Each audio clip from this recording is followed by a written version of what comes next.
Sorry. Yeah, it sounds like, yeah. What's your favorite I don't like word? Bonehead.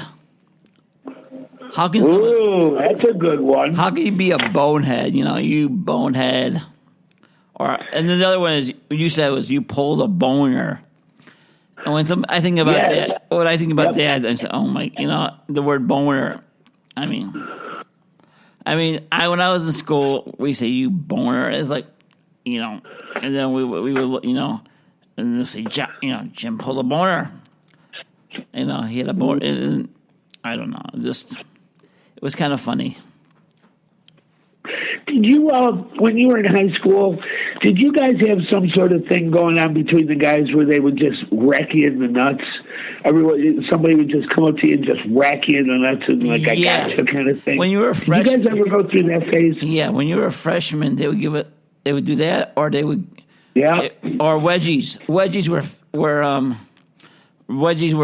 seniors used to come up to you and sneak up to you, and two of the seniors would, one senior would start talking to you, and you think you're really cool, and then the football jock would grab you in the rear and give you a wedgie. No. I didn't get the wedgie treatment, and I didn't understand the ball slapping. I just found it very passive aggressive to just walk up to a guy, talk to him, and all of a sudden your nuts hurt. Yeah. It's like, what the fuck is that? And then first, when you're a freshman in high school, and then you're talking to one of the seniors, you're thinking, "Wow, a senior really likes me. I'm cool." And then, and then the next thing you know, your nuts hurt. Yeah. Yep. Yeah, that's something that can go.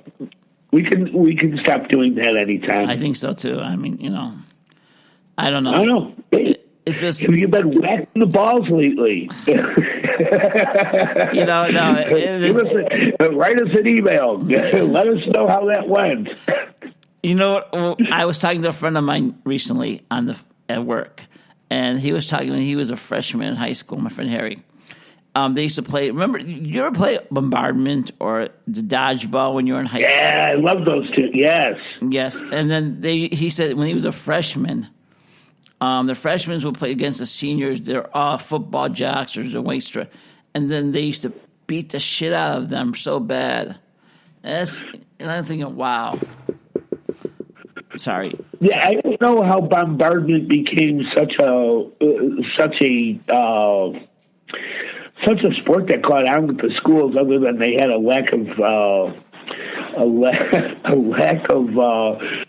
things that they could do with the kids. But bombardment almost seems like it's like Gladiator with a red round ball. You know, it is. I mean, even people got hurt. Well, yeah, I know. You take a facer, or you get hit in the balls. Yes, you get hit in the balls. So, I mean, that's the other thing. You may get hit in the balls with a ball. That really, you won't be talking like this. And then, and then everybody knows in high school. So, if you got hit in the balls or, when the jocks got to you, everybody if it was a big high school, everybody would know about it. Oh, I hear you got, Yeah, you got whacked today, huh? Yeah. Is that why you're walking funny? Yeah. And then you hear about, and they wouldn't call you by your name. They go, hey, freshman, or what is it? I'm Italian, so one kid called me, hey, wappa wappa, I hit you in the balls, huh? I looked at him, and it's like, oh, okay. But, kids at those times were very rough. And I mean, well, they had a movie out. I didn't catch it. It was called Dodgeball. It just seemed like a stupid ad. But I still don't get how that's a sport. There's even it just seems like it's just not a sport. It's like gladiators with big red balls. Yeah. And you know what? There was a show on Discovery. I think it was called Dodgeball. And and they were. I mean, it was really.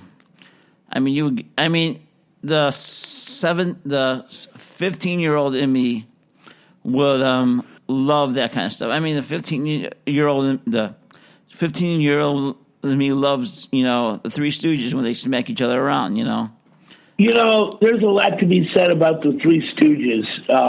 It's kind of like something that gets into your DNA and it just never leaves. Yeah. I know I have a Three Stooges kind of thing. It's like anything that's along the Jackass would be another. The MTV show Jackass goes into that category. I mean, there's so many things that it's like that is just stupid humor. It's like, I'm attracted to it. I don't know why. Yeah, me too. I mean, I could see this. I could just spend the whole day watching the Three Stooges. And and it's like, I was talking to kids at work, and I was talking about the movie Animal House. Yeah, and the kids in the work are looking at me like, Animal House, what is that? And I'm thinking, Ben, call one of them Spicoli. Yeah, see if they get that one. They won't get that. And then I guess I'm 62 now, so I mean.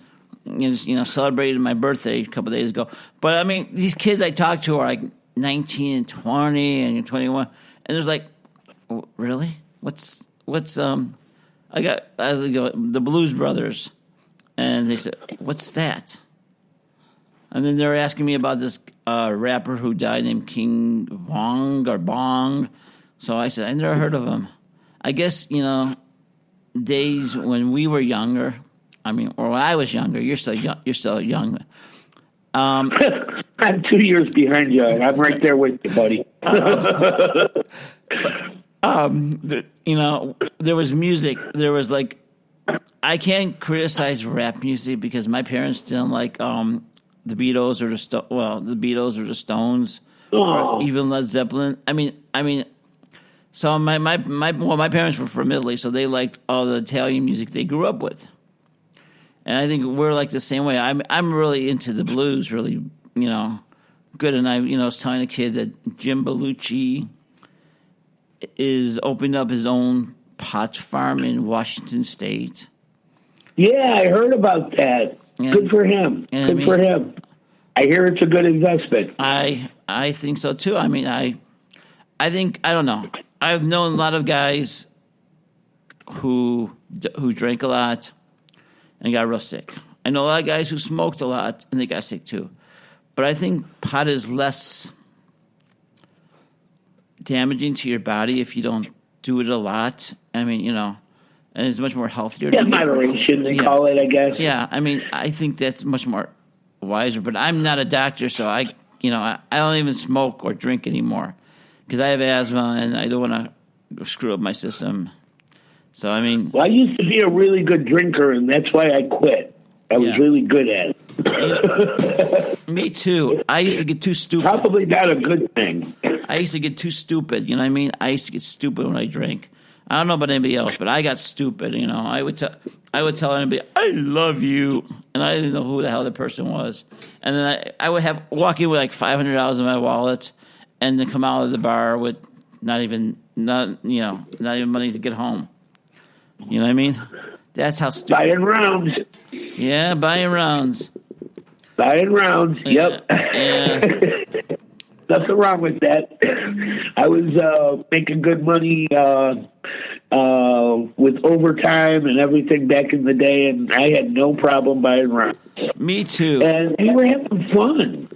I mean, we're honestly, having a good time. But when you look back at it and what it's done to the physical body, it's probably a good thing to, get that out of your system. Yeah, I mean... I don't know. The wine, wine and the anti-toxins that are in wine, I'm a fan of that now. Even though I don't drink any wine, I think it's time that we take a look at, if we're going to be putting something in our body, at least make it, make it helpful, Yeah, I mean, my dad wasn't a big wine drinker. He would drink a glass of wine every night with dinner, and then he would, then he would go home, go to sleep. He would, or it'd be on like a special occasion. He would give us all wine with 7-Up, You know, that was an Italian thing. Yeah. You guys drank. You guys poured wine into your Cheerios, didn't you, back in the day? No, I don't. No, I poured my wine into my 7-Up, and it was one of my. Well, you're Irish, Nolan, so don't even give it to me. You know, the Irish whiskey and stuff. I mean, one of my best friends who is no longer with us. His name was Frank Payne, and when he started drinking, the whole bar started drinking. And I mean, a few times I went to the bars where he worked in the city. He was a starving, unemployed actor, and he used to be a bartender. And he used to say, he started drinking, and everybody started drinking. And one time we were together. He goes, "Can you drive?" "Oh, sure." I go, "Where's the floor at?" And I mean, I could have killed him ourselves, or we got really bad DUIs. You think how stupid you were at the time. So yeah, I think a lot of because we're now approaching our golden years, let's call it. We've beaten up our bodies with alcohol pretty well. Yeah. Back in the 70s, we didn't know that it was going to lead to like colon cancer and all the other diseases that come with it, especially long-term alcoholism. I just looked at that picture and said, no, it's not something I want in my life. Yeah. I want something more, and I just decided to just stay away from it. Cold turkey. Just like I'm done. I'm done with this. I even made a pact with myself when I quit drinking. It was because I had a kid who was in travel hockey, and I'd get off of work, bust my ass all day, and then 9:00 at night, the kids got travel hockey, like 20 miles away at 9:00 at night. It's like, ooh, I can't be drinking with the kid. It's like, you know what? He wants to do this. I'm going to quit drinking so I can be at all his games. I can take him. We can get some windshield time together. It was a good play.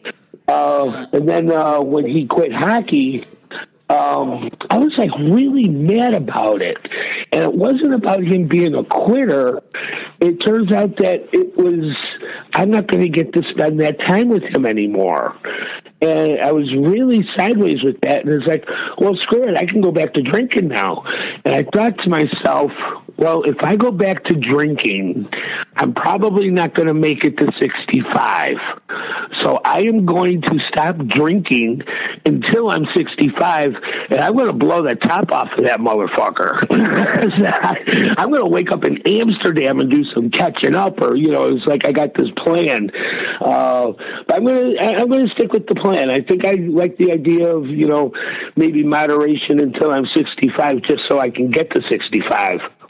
Yeah, well, mine was a DUI. I mean, I had a DUI 20. That's got to be scary. 5 years. I mean, I only had one beer, but I had a young officer, and there was alcohol in my system. I got a DUI, and I had. You know what? I haven't got a ticket in 20 years.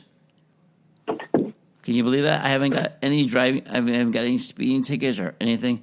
It's like nowadays. Well, when I got my DUI, I stopped drinking. I said no. This is. I was blaming everybody else's problem, but not my own problem. I had to realize I had a problem, and I said, okay.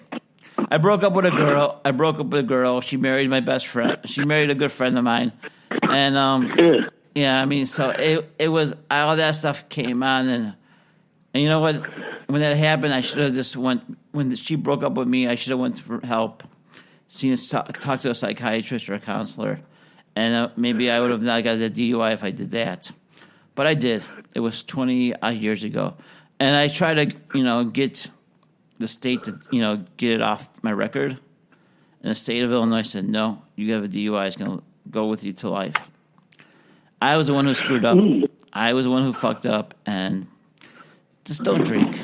Be smart. They did that with pot too back in the 70s. I can tell you stories where the cops would pull you over and they would find your pot and they would take the baggie by the corners and they would dump it in front of you, and you see